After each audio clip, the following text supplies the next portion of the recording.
বিরুদ্ধে কার্যক্রমের জন্য আজকে আমাদের বিএনপি আকাশ থেকে নামে নাই, কিংবা একদিনেই লকলকি বড় হয়ে যায়নি। তিলে তিলে এই বিএনপি বড় হয়েছে, আজকের এই বহিরে পরিণত হয়েছে। আজকে সারা বাংলাদেশের একটি জনপ্রিয় দলে পরিণত হয়েছে। দেশনেত্রী বেগম খালেদা জিয়ার নেতৃত্বে শহীদ রাষ্ট্রপতি জিয়া রহমানের প্রতিষ্ঠিত এই দলটি আজকে ধীরে ধীরে এই জায়গায় এসে পৌঁছেছে। বহু নেতা কর্মীর অবদান এই দলের মধ্যে রয়েছে। তার মধ্যে কিন্তু একজন অন্যতম একজন সৈনিক, যার অবদান ঘোরার মতো নয়। অথচ অনেকেই বলছেন ছাত্র যেটা ছিল, এটা ছিল, সেটা ছিল, ঠিক আছে, কিন্তু আমি মূল ছাত্র দলের কাউকে আমি এখানে দেখছি না। এটা আমার জন্য দুর্ভাগ্যজনক। অর্থাৎ কালকে যদি আপনি আগে মারা যায়, আমরা সংখ্যায় গণিত হব একটা লাল বাড়ছে একজন, অর্থাৎ 500-5000 একজন কে গেছে এটা কোনো খবর থাকে। তো আজকে বিএনপি নেতা পুলিশের সংখ্যা চলে করেছে, এই সংখ্যা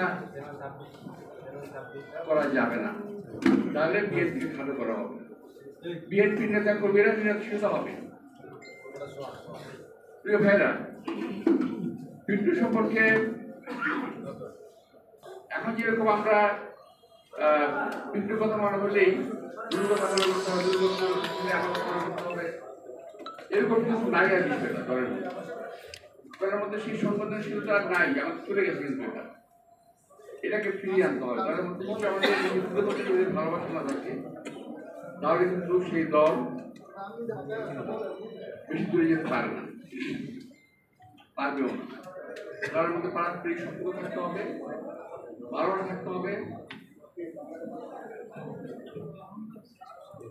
মনোযোগ থাকতে হবে, তাহলে একটা দল সুন্দর দাঁড়াতে পারবে। দাঁড়ায় তো বিএনপি পরীক্ষা দেওয়ার সময় নাই, অনেক পার হয়ে গেছিল আগে।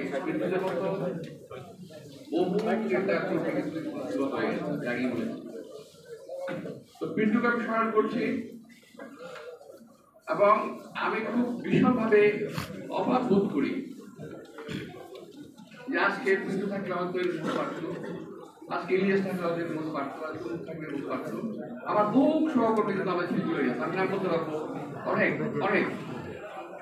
তো যাই হোক, পিন্টুর দুটি হত্যাকাণ্ড হয়েছে বাংলাদেশে।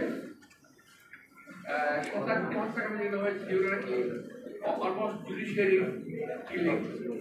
জুডিশিয়ারি কিলিং যেমন আমাদের কিছু নেতা, যে আমাদের দুর্নীতি হতে পারে, বাট তারা তাদের ফাঁসিটা হয়েছে, যেখানে অন্যায় ফাঁসিটা হয়েছে, আমাদের তাদের ফাঁসিটা হয়েছে।